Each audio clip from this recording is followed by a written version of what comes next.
Au cœur de la mode saison 3, épisode 3. Nous sortons de chez Rick Owens et de Chloé. Rick Owens, c'est le pyramidion doré au-dessus de l'obélisque de la place de la Concorde. Rick Owens, c'est les pavés de la place de la Concorde. Rick Owens, c'est l'Arc de Triomphe. Rick Owens, c'est le sommet ultime. C'est la guillotine aussi sur la place de la Concorde. Rick Owens, c'est le plus fou, le plus violent, le plus génial, le plus sublime, le plus dingue. Il est au-dessus de la mêlée à un point qui fait peur. C'est-à-dire que même, tu vois les coupes, et t'es là, mais qui coupe comme ça aujourd'hui en fait ? Les coupes sont folles, mais folles. Et en plus, il est un peu vicelard parce qu'il y a quelques robes qui passent où il laisse les coupes visibles, où on voit. Et du coup, on est complètement sur le cul, quoi, parce que c'est vraiment fou le travail. Et le défilé était chez lui. Le défilé était chez lui encore. C'est-à-dire que ça a déjà eu lieu comme ça au mois de janvier. Il dit que c'est en réaction à l'actualité.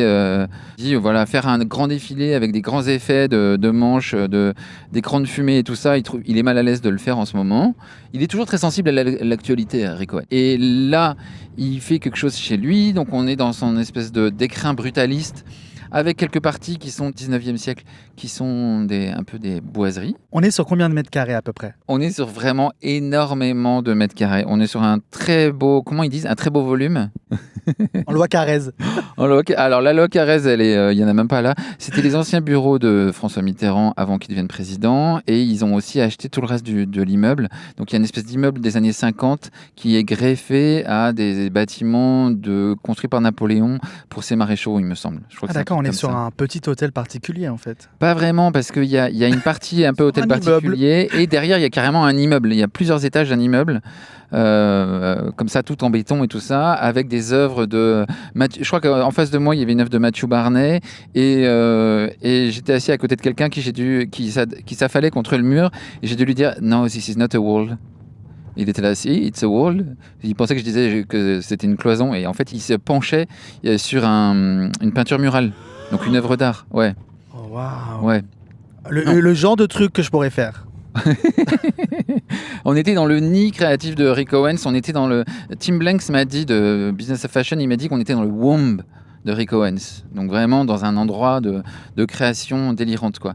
Et les vêtements sont extrêmement bizarres. Éventuellement, tu peux les voir comme extrêmement bizarres, mais aussi extrêmement réconfortants. C'est des vêtements qui serrent les femmes qui les portent et les personnes qui les portent.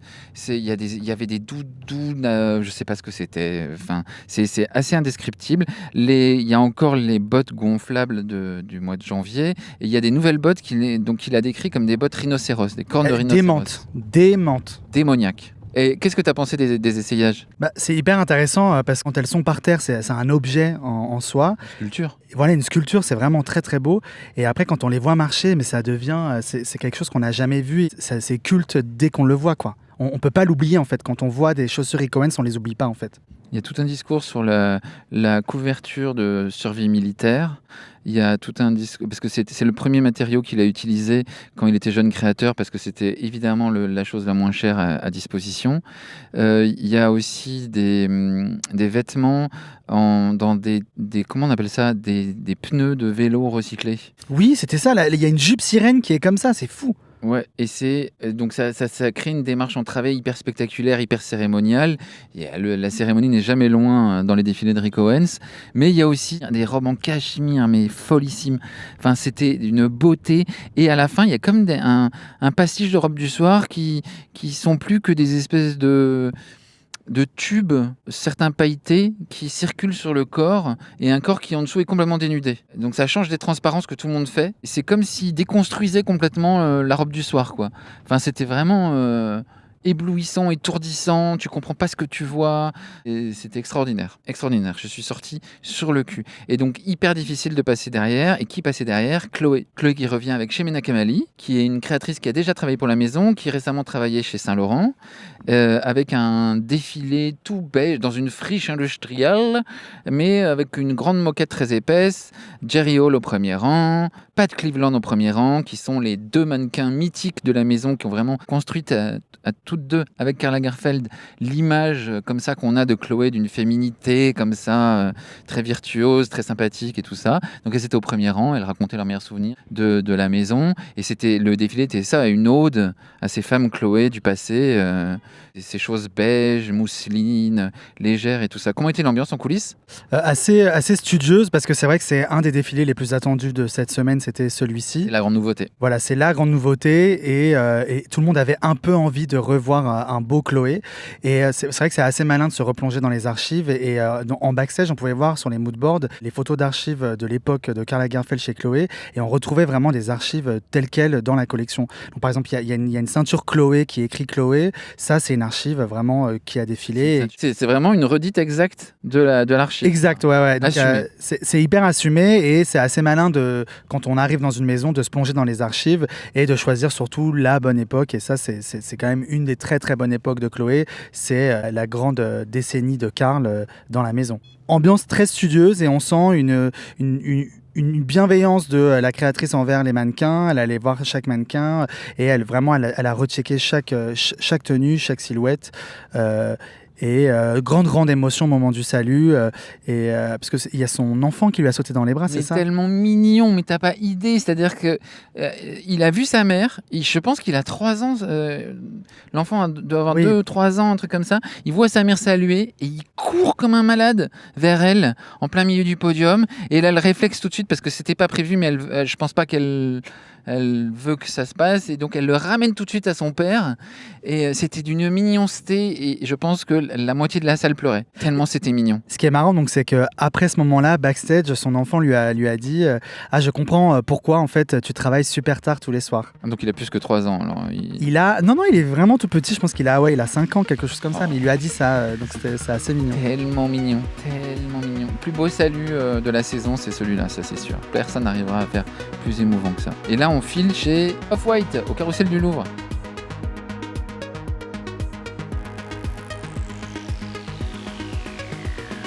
Nous sortons de Schiaparelli. Et Schiaparelli a fait du prêt-à-porter. Schiaparelli. Donc c'est mettez des guillemets. Concept. C'est-à-dire qu'il y a un hélico qui livre des guillemets en or, des gros guillemets en or au mot prêt-à-porter. Et c'est drôle parce que Daniel Rosberry nous a assuré en coulisses. Ah non, les gars, c'est pas de la couture, c'est du prêt-à-porter. T'es là, ok. Grosse foule devant le lieu du défilé, des hurlements pas possibles. Et alors, mon truc préféré, il y avait quelques dames qui venaient et qui se posent devant les paparazzis en espérant une tornade de flash. C'est tellement mignon. Quand on est habillé en Schiaparelli, on mérite un peu des flashs quand même. C'est vraiment un vestiaire de pop star, c'est un vestiaire qu'on remarque. Et c'est assez cool à filmer backstage parce qu'on peut s'approcher, on peut zoomer et voir les détails.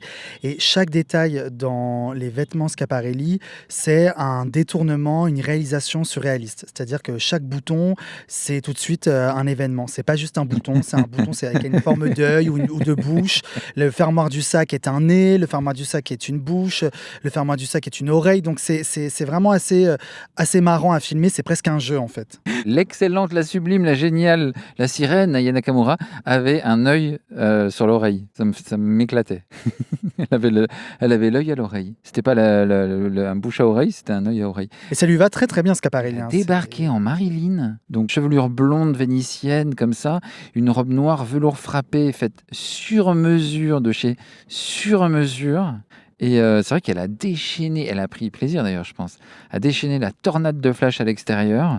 Les gens qui ont attendu 1h30 dehors, franchement, ils n'ont pas perdu leur temps. Et elle était trop en forme, trop contente. Et qu'a-t-elle dit à Daniel Rosberry à la fin du défilé ?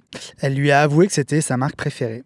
C'est pas un petit compliment voilà. De la part de notre impératrice nationale. Oui, c'est vraiment la célébrité qu'on aime voir à tous les premiers rangs. Là, il y a une période Rihanna et là maintenant on est dans l'ère Aya Nakamura. Là on est tous ravis à chaque fois de voir Aya Nakamura arriver au défilé. On sait, c'est l'événement de la journée quand elle est là. Alors elle m'a dit, attends, j'en fais combien d'habitude ? Je dis je sais pas, 2 ou 3. Eh ouais, donc on l'a vu 2 fois là déjà. Donc ouais. Qui aura la 3e ? Y aura-t-il une 3e fois ? Les ouais. Les ouais, peut-être chez les ouais. Peut-être chez les ouais. On dit plus l'OEV. Ah bah non. Si vous avez suivi, on ne dit plus l'OEV. C'est quoi l'OEV ? Je ne sais pas, moi je connais les ouais. Les ouais. Ouais, j'adore les ouais. Moi aussi. Et parce que c'est la façon dont Aya prononce le nom de cette marque espagnole, et elle a bien raison. Voilà, moi je prononce Canel depuis des années. Et donc Clara Luciani qui arrive sublimée dans une espèce de manteau caréné Schiaparelli, Anna Wintour hyper jouasse, et la ministre de la Culture, Rachida Dati, qui disait qu'elle appréciait beaucoup la mode italienne.